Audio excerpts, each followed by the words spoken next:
Assalamualaikum semua, nama aku Shadows and selamat datang ke satu lagi episod kisah sihir di mana aku akan berkongsi dengan korang kisah-kisah sihir yang pernah terjadi sama ada pada individu ataupun jenis-jenis sihir yang digunakan oleh orang untuk kepentingan diri sendiri. Okey, so peringatan, segmen ini diperkenalkan di channel aku bukan untuk mempromot apa-apa yang berkenaan dengan sihir, tapi lebih kepada memberi kesedaran kepada kita-kita dekat luar sana betapa bahayanya sihir ni. And especially kita yang beragama Islam, aku nak ambil peluang ni supaya memperingati, jauhilah perbuatan-perbuatan sihir ni. So moga kita sentiasa dilindungi oleh Allah Subhanahu Wa Taala, dan also marilah kita sentiasa berdoa agar kita dijauhi daripada ancaman-ancaman sihir ataupun mendekati sihir. So kisah pada hari ni yang aku nak kongsikan dengan korang adalah berkenaan dengan kes sihir yang banyak menjadi perbualan di social media dan termasuk media-media lain yang dekat luar sana, di mana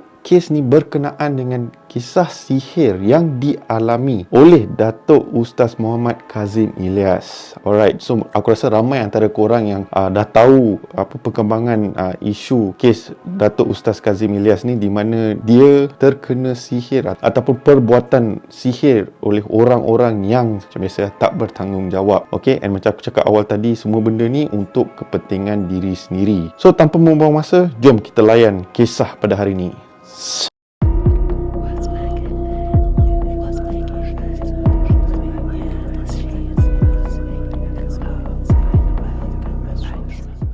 Datuk Ustaz Muhammad Kazim Ilyas bukanlah nama asing bagi kita yang berada dekat Malaysia ni lah. Beliau merupakan seorang pendakwah bebas yang amat terkenal dengan caranya yang santai dan mempunyai unsur-unsur kelakar, di mana ia menarik bukan sahaja pendengar Melayu Islam tapi juga bangsa-bangsa lain turut mendengar ceramah dan juga dakwah yang disampaikan oleh Datuk Ustaz Kazim Ilyas. Namun kebelakangan ni heboh, alright, kecoh lah, okey, pasal isu di mana Datuk Ustaz Kazim Ilyas ni disihir. And bukan tu saja, ada juga yang mengatakan, mula-mula orang lah kan, biasalah mula-mula orang ni, yang mengatakan bahawa kesemua yang terjadi pada Ustaz Kazim Ilyas, kira kisah-kisah sihir dia yang di mana beliau berkongsi kan, adalah hanyalah satu marketing gimmick untuk mempromosikan video ataupun movie yang bakal dikeluarkan oleh Datuk Ustaz Kazim Ilyas. Tapi mengikut satu kenyataan yang dikeluarkan oleh Datuk Ustaz Kazim Ilyas ni,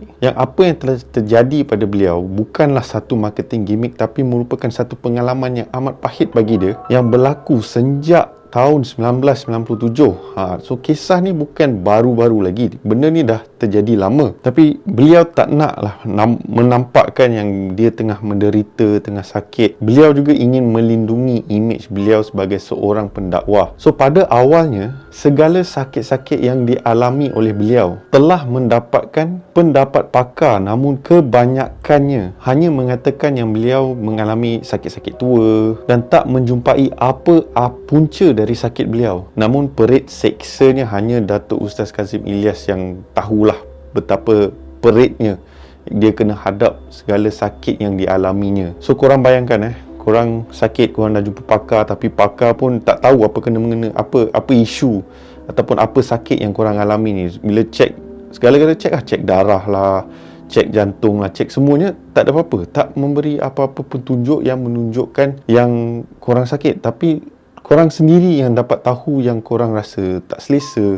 Yang nanti tiba contoh ada lebam-lebam kat tangan yang korang tak boleh nak fikir apa sebab, ataupun ada luka-luka yang tak masuk akal. So benda ni lah yang dialami oleh Datuk Ustaz Kazim Ilyas. Punya lama lah, sejak tahun 1997 sampai sekarang. Ini bukan satu benda yang boleh dikatakan orang nak guna sebagai marketing gimmick ke ataupun sekadar simpati ke, sebab Datuk Ustaz Kazim Ilyas pun sendiri telah mengatakan yang dia tak nak simpati orang, dia hanya perlukan doa daripada kita agar beliau sembuh sepenuhnya. And korang bayangkan Datuk Ustaz Kazim Ilyas juga pernah berkongsi di mana perit ataupun seksa yang dialaminya membuat dia begitu sukar untuk tidur tau. Mengikut satu kenyataan yang dikeluarkan oleh Datuk Ustaz Kazim Ilyas, di mana dia tak boleh nak tidur dalam rumah dia sampaikan dia tidur di dalam kereta, and baru dia boleh rasa tenang sikit lah. Okay, so kita tak tahu apa isu yang telah berlaku sampaikan dalam rumah sendiri pun tak boleh nak tidur dengan tenang. Tapi satulah, okey, kekuatan Datuk Ustaz Kazim Ilyas ni, walaupun segala sakit yang dialaminya, beliau terus perjuangan beliau dalam mendakwah, kerana bagi dia dengan mendakwah ataupun dengan memberi segala ceramah dapat meringankan sikit sakit yang dialami oleh beliau.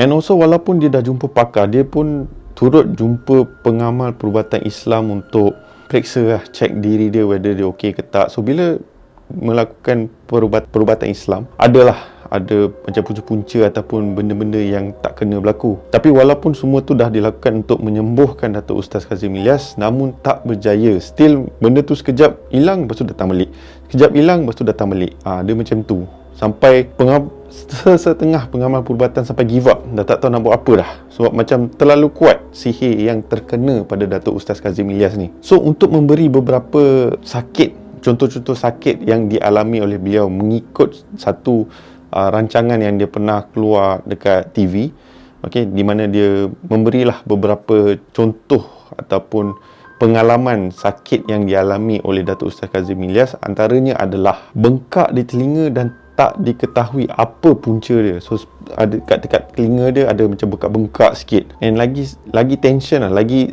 perit kan. Kalau katakan kan telinga bengkak, dan kalau dia ganggu ataupun kacau sikit, benda tu akan jadi lagi teruk. And pada muka dia pula akan ada tanda-tanda garisan di mana tiba-tiba akan keluar darah tau. So contoh ada garisan kat sini, lepas tu tiba ada keluar macam darah sikit-sikit, macam ibarat macam kena cakar macam tu tau. And lagi epic, benda tu tak diusik pun.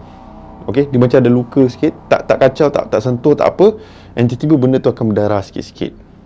Tak ke menakutkan benda tu? Just bayangkan kalau korang sendiri yang terkena, kacau. And benda tersebut bukan hanya berlaku di muka, malah berlaku di tempat-tempat lain seperti kaki, betis, peha, dan beberapa tempat-tempat lah kawasan dekat badan Datuk Ustaz Kazim Ilyas ni. And semua luka-luka tu, semua bengkak-bengkak tu, bukan tak jumpa doktor tau, memang jumpa pakar untuk check whether okey ke tak. Tapi kebanyakan pakar hanya mengatakan, oh biasalah ni penyakit tu, eczema, semua benda tu, nanti elok-elok lah. Tapi masalah benda ni tak elok-elok tau guys. Benda ni asyik macam makin bertambah teruk. Yang pakar pun tak boleh nak bagi apa-apa jawapan yang confident lah, yang dapat memberi keyakinan kepada Datuk Ustaz Kazim Ilyas yang benda tu akan sembuh. Sebab diorang pun tak tahu apa benda yang terjadi. Diorang hanya beri pandangan mengikut scientific punya checking lah. Okay, apa yang dibelajar oleh doktor-doktor, diorang gunakan method tu untuk check, and diorang jumpa tu je. Tapi selain lebih detail daripada tu, diorang tak tahu apa yang sedang berlaku pada Datuk Ustaz Kazim Ilyas ni. And antara pengalaman yang paling perit yang dikongsikan oleh Datuk Ustaz Kazim Ilyas adalah ada satu kali ni di mana beliau menghadapi kesukaran untuk membuang air kecil, and bukan sekejap je, hampir sebulan Datuk Ustaz Kazim Ilyas mengalami sakit ni. And kalau korang bayangkan, kalau korang tak boleh buang air kecil, betapa sakitnya air yang dekat dalam dalam takungan aku tak tahu apa benda nak panggil benda tu, tapi aku pakai takungan dalam perut korang tu, punya banyak air tapi tak boleh keluar. Sampai kan bila jumpa doktor terpaksa tebuk kawasan tersebut dan supaya air dalam tempat kandungan tu keluar. So bayangkan betapa peritnya pengalaman yang dialami oleh Datuk Ustaz Kazim Ilyas. So apa yang berlaku lepas tu? Macam aku cakap tadi, disebabkan Datuk Ustaz Kazim Ilyas ni mengalami kesukaran membuang air kecil, doktor terpaksa melakukan pembedahan pada pinggang beliau untuk mengeluarkan air-air yang ada kat dalam badan beliau. Namun dalam proses tersebut, doktor menjumpai terdapat satu macam bentuk ataupun satu benda yang berwarna putih yang sangkut dekat saluran kencing tau. So doktor pun cadangkan, lepas dah tebuk semua, doktor cadangkan kepada Datuk Ustaz Kazim Ilyas untuk mengeluarkan benda putih tersebut. Tapi yang sakit dia terpaksa melalui saluran kencing. Okey, kepada yang lelaki-lelaki kat luar sana, ngilu tu, and sakit. Yes, memang sakit. So dengan berat hati, Datuk Ustaz Kazim Ilyas pun macam okeylah, terpaksa inilah satu-satu cara untuk make sure yang dia boleh elok and dia keluarkan benda tu. So Datuk Ustaz Kazim Ilyas setuju untuk melakukan prosedur tersebut. And apa yang pelik is, ketika melakukan pembedahan tersebut. Okay, panggil pembedahan lah, dia bukan pembedahan ke apa, tapi ketika melakukan prosedur tersebut, benda putih tu seolah-olah bergerak dalam saluran kencing tau. Dia macam bergerak, dia tak duduk setempat. Dia bukan satu benda yang menghalang, tapi dia macam, yalah, macam cacing macam tu kan, bergerak-gerak semua benda. So memang pelik lah. So itulah antara seksa ataupun pengalaman pahit yang terpaksa dilalui oleh Datuk Ustaz Kazim Ilyas. So demi melindungi diri dia, okay, Datuk Ustaz Kazim Ilyas ni mengamal beberapa perubatan dia sendiri. So antara dia, Ustaz Kazim Ilyas mengamalkan bacaan Ayatul Kursi dan surah Hud ayat 56. Di samping membuat amalan mandian yang boleh dikatakan banyak membantu beliau untuk menahan kesakitan tersebut. And mengikut kisah Ustaz, benda yang paling menakjubkan adalah ketika waktu maghrib selepas keluar daripada hospital, di mana Ustaz mengamalkan mandian yang aku ceritakan tadi, and bila dia mandi, korang bayangkan alangkah terkejutnya beliau apabila menjumpai jarum-jarum yang keluar daripada perut beliau. And di mana jarum-jarum tu Ustaz Kazim Ilyas simpan sampai ke hari ini sebagai macam ibarat satu bukti yang di mana dia disihir. Tapi yang menyedihkan, ramai yang dekat luar sana macam tak percaya yang ini adalah perbuatan sihir, di mana terang-terang perkara ni memang boleh nampak nyata adalah perbuatan sihir dan segala pengalaman pahit yang dialami oleh Ustaz Kazim Ilyas. Alright, so itulah antara background pengalaman yang dialami oleh Datuk Ustaz Kazim Ilyas. Okay, bermacam-macam cara yang dilakukan oleh Ustaz untuk kira menyembuhkan diri dia, tapi still mengalami kesan-kesan daripada sihir tu sampai ke hari ini. Okay, ramai juga pengamal perubatan Islam dah cuba untuk mengubati beliau, tapi macam aku cakap tadi lah, ada yang masih cuba membantu, tapi ada yang dah macam menyerah kalah sebab still tak boleh nak settlekan benda ni. And aku rasa ramai antara korang yang tahu, baru-baru ni dekat TikTok viral.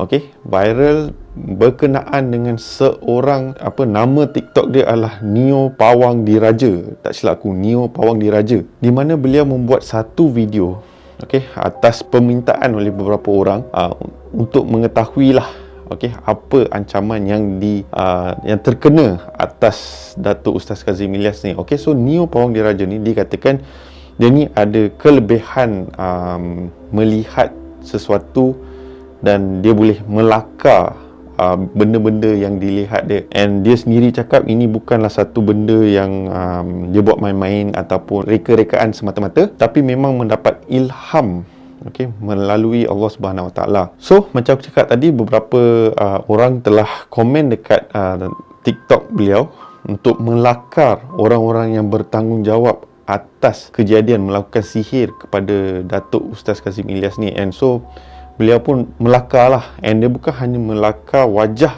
orang-orang yang bertanggungjawab, malah dia siap melakar jin-jin yang terlibat dalam mengganggu ataupun dalam insiden sihir yang dikenakan oleh Datuk Ustaz Kazim Ilyas.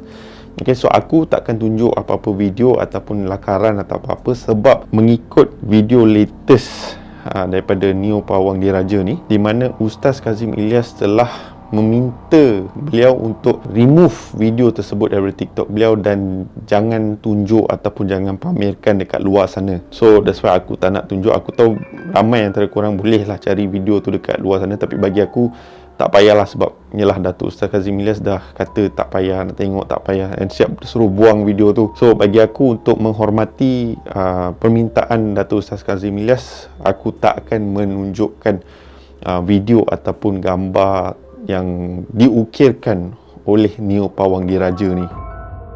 Alright, so itulah antara kisah yang aku kongsikan dengan korang pada hari ini berkenaan dengan kisah sihir yang dialami oleh Datuk Ustaz Muhammad Kazim Ilyas, di mana sampai ke hari ini still tiada penyelesaian. So marilah kita dekat luar sana yang beragama Islam berdoa agar Datuk Ustaz Kazim Ilyas sembuh daripada sihir ataupun apa-apa penyakit yang dialami olehnya, and also doa kepada diri kita semua agar kita semua dilindungi daripada perbuatan sihir angkara, sama ada dengki atau apa-apalah. Okay, moga kita dilindungi, and also moga kita dijauhi daripada daripada mendekati sihir-sihir ni. Bukan satu benda yang patut kita bermain ataupun layankan. So sampai sini saja episod pada hari ini. So kalau korang suka pada konten pada hari ini, korang boleh tekan butang like, share and also subscribe kepada channel aku, kepada mana yang korang yang masih belum subscribe ke channel aku. And jangan lupa tekan bell notification supaya mana-mana video yang aku naikkan korang akan diberitahu terlebih awal.